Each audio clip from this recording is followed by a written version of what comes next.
Jujur ya teman-teman ya, kalau saya mencoba sebuah produk kemudian biasa-biasa saja, biasanya sih saya nggak bakal ngocros gitu loh mempromosikan.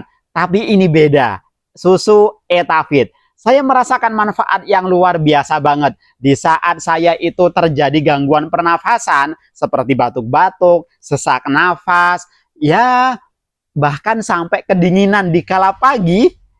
Susu Etavit benar-benar menjadi teman setia saya. Karena apa? Di dalamnya itu loh teman-teman. Selain susu kambing ya, itu sudah jelas kualitasnya. Kemudian ada tambahan cabai Jawa, kemudian ada jahe merahnya.